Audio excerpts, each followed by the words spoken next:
este preámbulo, que quizás ha sido un poco largo, para explicar cuál es la situación de la que partimos y por qué no podemos regular algo que vaya a empeorar la situación actual. Toda norma, cuando se estudia, tenemos que tener en cuenta su exposición de motivos o el preámbulo cuando ya está aprobada y su memoria, la memoria que se recoge en el análisis de impacto normativo. Entonces, yo creo que para todos los juristas que están en la sala es preceptivo leerlo para poder comprender el texto. El texto, el anteproyecto, está cargado de buenas intenciones. Lo que no puede quedarse es una mera declaración programática de principios que luego no tienen recogida en el texto, en las propuestas que realmente se determinan. Ya avanzo desde este mismo momento que, sin perjuicio de que la reforma incluya aspectos muy relevantes e importantes y que sí que constituyen un avance, sin embargo, desde mi perspectiva, en aspectos súper importantes, supone un importante retroceso. Por ello, y como todavía estamos en tiempo y plazo, creo que es importante tenerlo en cuenta para poder introducir las modificaciones que sean necesarias. Bueno, ahí veis cómo se repiten palabras: levedad de las penas, sensación de impunidad generalizada ante el maltrato animal, poco efectividad de las penas, indignación. La palabra indignación está repetida en 3 ocasiones en la exposición de motivos del anteproyecto. La memoria, cuando habla de la oportunidad de la norma, es decir, por qué nosotros vamos a dictar esta norma, habla lo mismo. Estamos en una situación de impunidad generalizada, las penas carecen de efectos disuasorios, los juzgados y los tribunales hablan de la levedad de las penas, falta de eficacia de las actuales penas por maltrato animal, nuevamente indignación de la sociedad española. Por tanto, claro, cuando uno comienza a leer el texto, entiende que lo que se va a encontrar a continuación es una mayor protección penal, una ampliación del catálogo de los tipos penales y también una mayor penalidad de estas conductas. Y sin embargo, no es así. Es más, cuando habla de los objetivos y de la motivación de la norma, en el impacto normativo, en el análisis de impacto normativo, sí que se recoge la necesidad de incrementar las penas, pero como veréis, en la práctica no es así. ¿Cuáles serían las características? Aquí está, ¿no? Endurecer las penas por maltrato animal. Bueno, ¿cuáles son las características del anteproyecto? Así un poco resumidamente. Bien, una de las importantes es que da una individualización y una sustantivización propia a los delitos de maltrato y abandono animal. ¿Por qué? Porque los saca del título donde estaban regulados en la regulación actual. Sabéis que se encuentran regulados en el título 16, en el que se contempla pues, cosas tan variopintas como los delitos contra la ordenación del territorio, delitos de urbanismo, protección del patrimonio histórico, y de repente aparecen los animales. ¿Qué tiene que ver? Absolutamente nada. Y luego además los regula en el capítulo 4 cuando habla de la protección penal de la flora, de la fauna y de los animales, ¿no? Los regula dentro de los delitos contra el medio ambiente. Es muy positivo que con esa finalidad de individualizar y de resaltar la importancia que tiene el bien jurídico digno de protección en el caso de los delitos de maltrato animal, crea un título nuevo, que es el título 16 bis, y ya solamente regula los delitos contra los animales. Además, ya no solo los animales domésticos, como tenemos actualmente, sino contra todos los animales. ¿Qué he hecho yo en falta? Pues he hecho en falta, y de una manera importante, que el texto no se pronuncie sobre cuál es el bien jurídico digno de protección. Tendría que decir con claridad, para que no hubiera lugar a ninguna clase de dudas, que el bien jurídico digno de protección, porque es lo que ya venimos entendiendo los tribunales, excepción hecha del Tribunal Supremo, es la vida, la integridad, el bienestar animal, lo mismo que en los delitos contra las personas. Y es muy importante hacer esta precisión, porque dependiendo del bien jurídico digno a proteger, va a depender la catalogación de los delitos, la interpretación y aplicación de los tipos penales, la adopción de medidas cautelares y la propia concienciación aquí, en la cabeza de los juzgadores, que somos los que tenemos que aplicar el derecho de que, ojo, es que la vida del animal es un bien digno de protección. Y eso, a la hora de juzgar, va a tener una repercusión en las sentencias. Por eso sería muy importante, y es muy importante porque, bueno, lamentablemente supongo que todos conocéis también esta sentencia del Tribunal Supremo que llega a decir que el bien, que bueno, después de negar que los animales puedan ser titulares de derechos subjetivos, reconoce que efectivamente el legislador parte de una concepción antropocéntrica de los animales, pero dice que el bien jurídico protegido pues, es la necesidad de defender una moral pública generalizada y partidaria de preservar el bienestar de los animales en términos socialmente adecuados. Oiga, que es que yo cuando me encuentro un perro que está abandonado y le otorgo los cuidados, no estoy pensando, uy, tengo que rescatar al perro porque es que yo como ser superior tengo un deber moral de cuidarlo. No, yo lo hago por compasión, por la misma compasión que puedo llegar a tener si veo a un niño que se ha encontrado perdido de sus padres. Exactamente la misma y probablemente con la misma intensidad. Bien, en cuanto a la regulación de los delitos, ¿cuáles serían las características básicas? Voy a dejar aquí lo que es la regulación legal, porque bueno, un poco para que sigáis el hilo de la exposición. No sé si se ve aquí, animal vertebrado. Una de las primeras características es que el Código Penal en el anteproyecto extiende la protección a los animales vertebrados.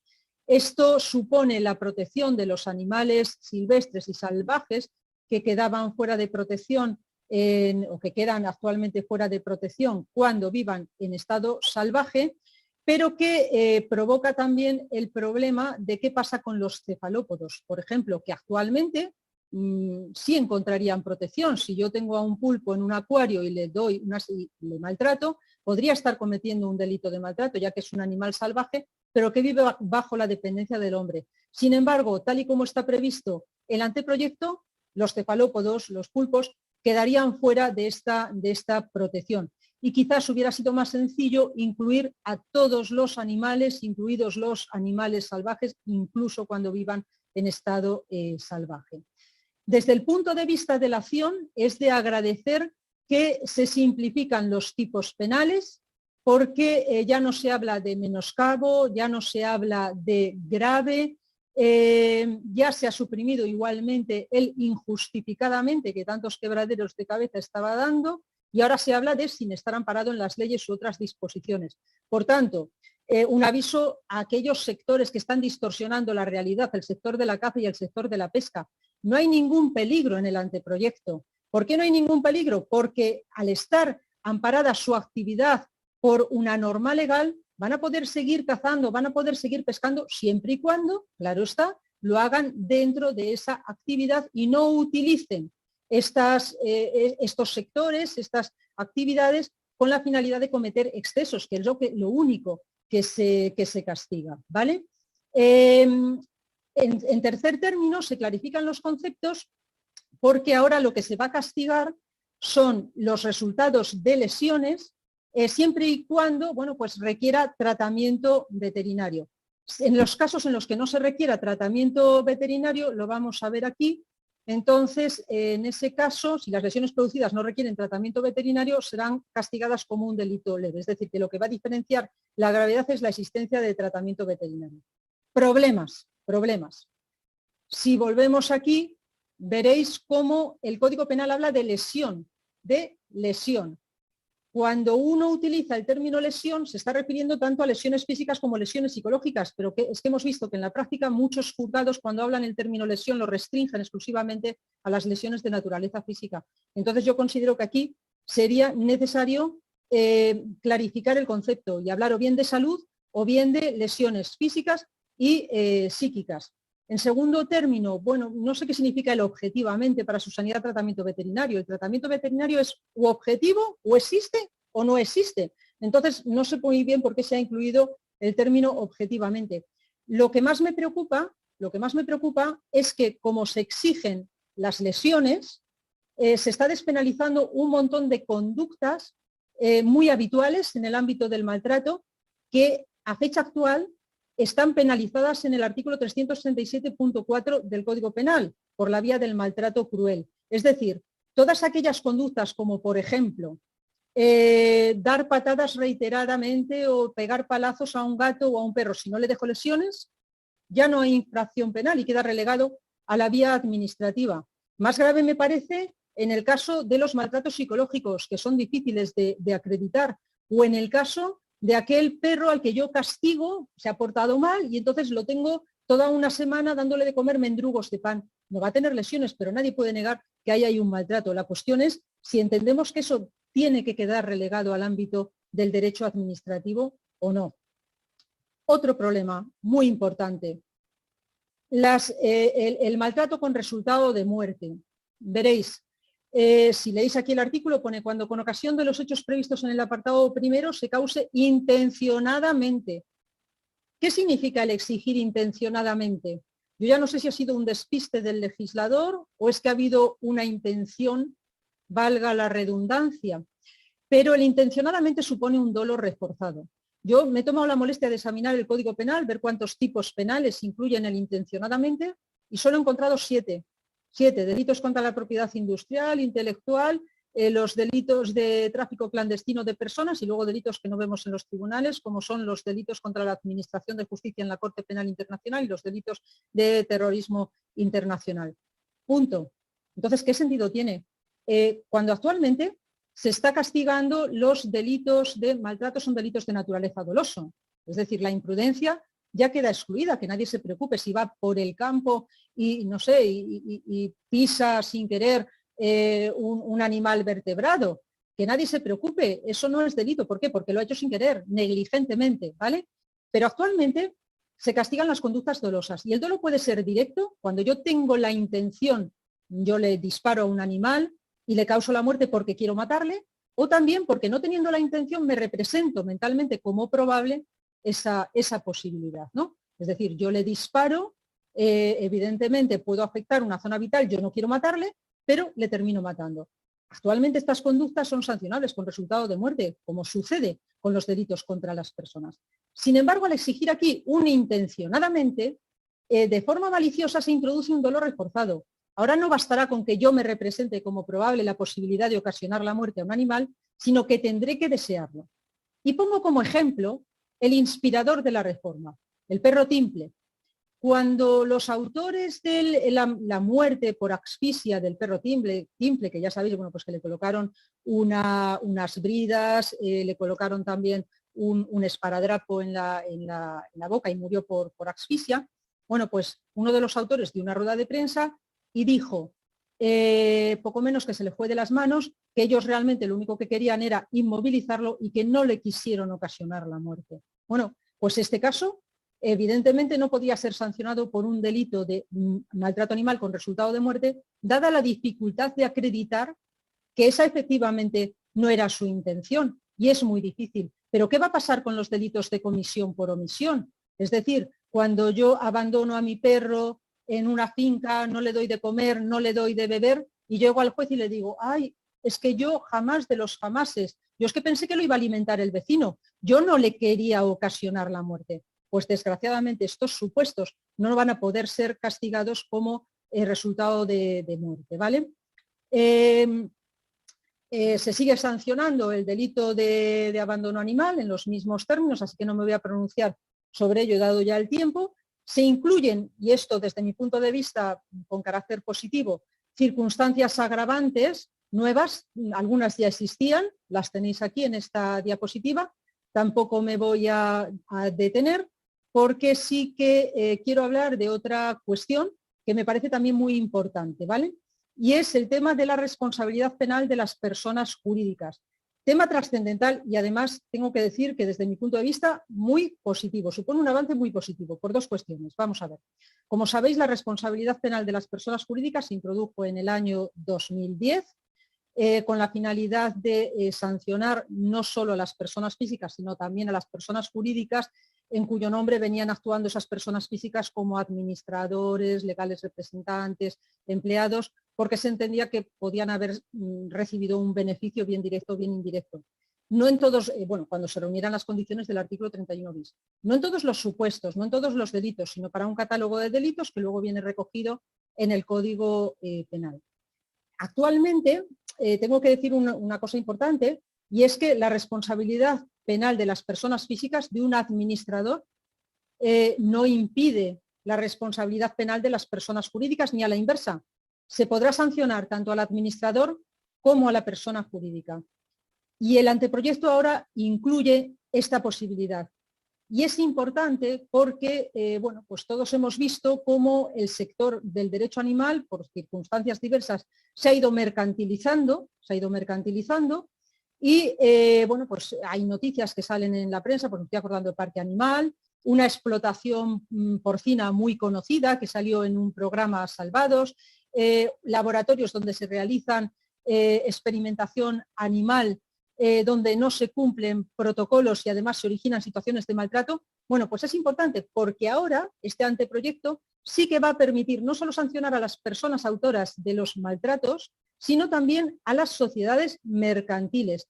Y es importante porque se les va a imponer penas, pero además es muy importante también por lo siguiente: no van a poder contratar o se les puede imponer la pena de no volver a contratar con la administración, pérdida de subvenciones y la posibilidad de adoptar medidas cautelares. Por eso yo lo juzgo de una manera bastante importante.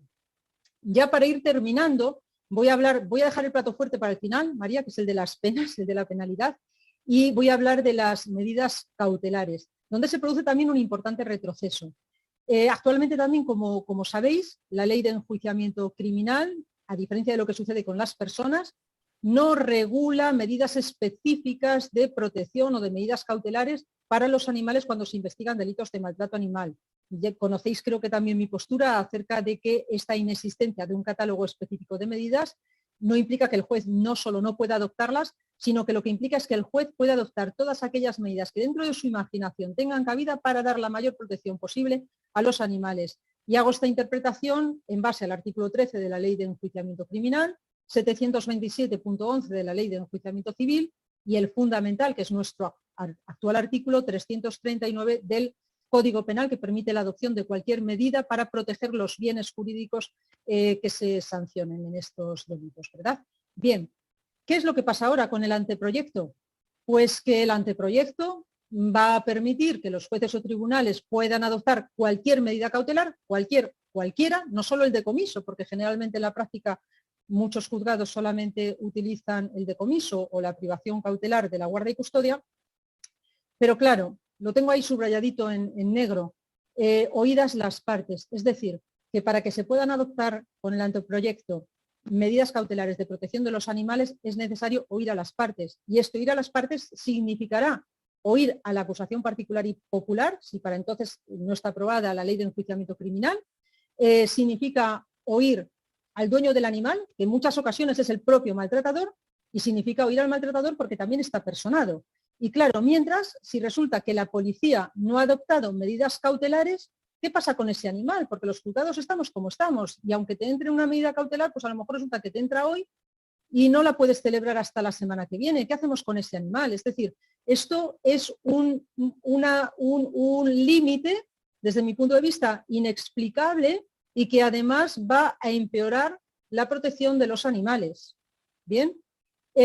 Por otra parte, resulta que a nivel penológico, sigue a continuación en el artículo, el Código Penal mantiene la pena de inhabilitación para el ejercicio de la actividad, profesión u oficio de los animales, mantiene la pena de inhabilitación para la tenencia de los animales, a diferencia del texto actual que establece que estas medidas solo se pueden adoptar obligatoriamente con los supuestos de maltrato animal grave o muerte y potestativamente en los restantes. Ahora se van a poder adoptar para todas las medidas, pero claro, es que, ¿qué sucede cuando se ha dictado una sentencia condenatoria? Durante la instrucción del procedimiento le hemos privado al supuesto maltratador de la tenencia de ese animal, se le ha impuesto en sentencia una inhabilitación, por ejemplo, por un periodo de tiempo de 2 años y pasan los 2 años. Bueno, pues actualmente, aunque no viene regulado expresamente en la ley, los tribunales sí vienen elevando el decomiso cautelar a decomiso definitivo y establecen la pérdida definitiva del animal, por una pura razón de sentido común. Se puede hacer en el ámbito administrativo, también se podrá hacer en el ámbito penal. Ahora con mayor razón, porque ya tenemos un amparo legal en el artículo 333, cuando dice que los animales son seres vivos sintientes. ¿Cómo le vamos a devolver a un animal que ya se ha recuperado de todas sus secuelas, que ya vive feliz y plenamente restablecido, se lo vamos a devolver a su maltratador condenado, porque ya es condenado. Bueno, pues cuando esto ya se estaba haciendo en la práctica y lo que tenía que hacer el legislador es recoger esa práctica, viene el anteproyecto y nos dice que no, que esto solamente el juez tendrá que adoptar las medidas necesarias por el tiempo que dure la inhabilitación. Es decir, que lo que ahora se está haciendo sin amparo legal, ahora ya no lo podremos hacer porque hay una ley que nos lo va a impedir. Por tanto, esto también habría que modificarlo. Y para hablar de la penalidad, que bueno, es el plato fuerte, a mí me parece, ojo, mucho más grave el tema del resultado con muerte. Intencionadamente me parece mucho más grave que el sistema de punición que se ha establecido.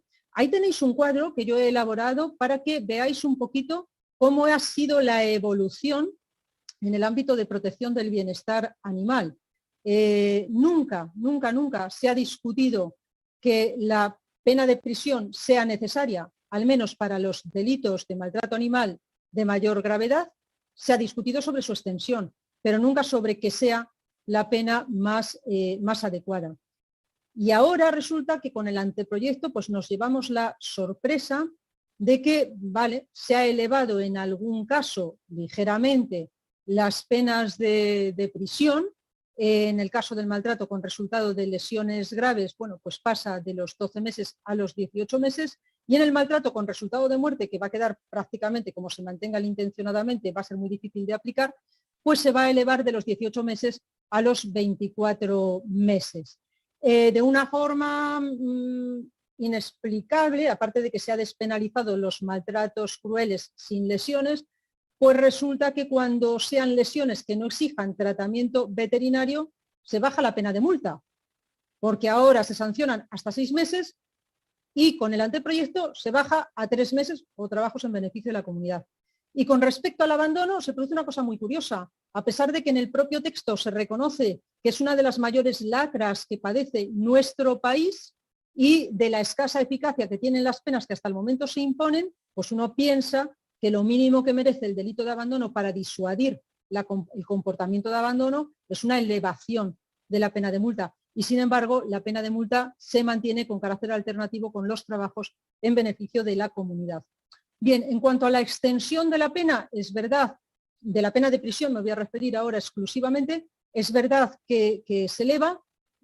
Como veis, bueno, pues esto no va a evitar las suspensiones de condena y que conste que yo tampoco soy muy partidaria de elevar mucho más la pena de prisión, pero sí soy partidaria de que los jueces apliquemos conforme a los parámetros que nos ofrece el artículo 80 del Código Penal, la suspensión de las condenas y no automaticemos que cada vez que venga un sujeto condenado, como la pena es inferior a 2 años y no tiene antecedentes penales, que en estos casos de delitos no suelen tenerlo, bueno, pues le suspendemos la pena. Es que el artículo 80 del Código Penal nos obliga a tener en consideración otros criterios, las circunstancias en las que se ha cometido el delito, la gravedad, el riesgo de repetición, que el sujeto se haya arrepentido o que no se haya arrepentido, y además nos da la facultad de imponerle los deberes del artículo 83, es decir, formar parte de programas formativos de educación en bienestar animal, que en algunos casos yo creo que tendrían resultados muy favorables, sobre todo en el caso de estas personas que realmente no es que quieran directamente ocasionar un daño al animal, sino es que les faltan las nociones básicas de que ese animal es un ser vivo, que merece unos cuidados, y esto sí que se podría solucionar con estos programas formativos. Lo que me parece, con disculpas, pido disculpas al público y pido disculpas, por supuesto, también a la Dirección General de los Derechos de los Animales, lo que me parece un insulto, es que se haya establecido el sistema de penas alternativas, entre pena de prisión o pena de multa. ¿Por qué? Porque es incongruente. Es incongruente con la propia finalidad y los objetivos que pretende el anteproyecto, que en todo momento nos está hablando de la levedad de las penas, del efecto disuasorio. Realmente me gustaría preguntar, ¿alguien puede creer que un delito de maltrato con resultado de muerte se le impone la pena de multa, ya en su grado máximo, 24 meses? ¿Realmente va a producir un efecto disuasorio? ¿No se va a producir el efecto contrario? Claro. ¿Realmente es más leve una pena de multa que una pena de prisión con carácter alternativo? Y luego, claro, pasa otra cosa. Yo es que creo que es una medida antiprogresista. ¿Por qué? porque como los jueces y tribunales estamos obligados a aplicar las penas de multa, bueno, primero por el principio de intervención mínima del ius puniendi, y por tanto trataremos de favorecer a los condenados imponiéndoles la multa en lugar de la prisión porque es menos severa, pero en segundo término es que va a generar una situación de desigualdad económica, va a perjudicar a las clases económicas menos pudientes, porque esas clases económicas menos pudientes, como no tienen recursos económicos, podemos caer en el riesgo de que a ese le vamos a poner una pena de prisión, siquiera mínima. En el caso de que optemos por la pena de multa, ¿qué es lo que va a pasar? Bueno, pues que como tenemos que aplicar el principio de proporcionalidad, ingresos, cuantía de la multa, no tiene ingresos, le vamos a poner una pena de multa tan ridícula que es que al final, ¿qué efecto disuasorio va a tener esa pena? Y además ya, ¿qué puede pasar? Que como el sujeto no tenga bienes para pagarlo ni le podamos embargar, al final le vamos a sustituir a esa persona que no tiene recursos económicos, le vamos a sustituir la pena por la de prisión, la de localización permanente. Mientras que la persona pudiente que sí que tiene esos recursos económicos, la va a pagar sin ninguna clase de problemas. Otro problema que se va a producir es el principio de doble sanción. Actualmente, el derecho, el Código Penal pervive con el régimen sancionador administrativo, donde confluyen las mismas conductas infractoras con el agravante de que las normativas autonómicas imponen penas de multa de mucha mayor cuantía que las que impone el Código Penal.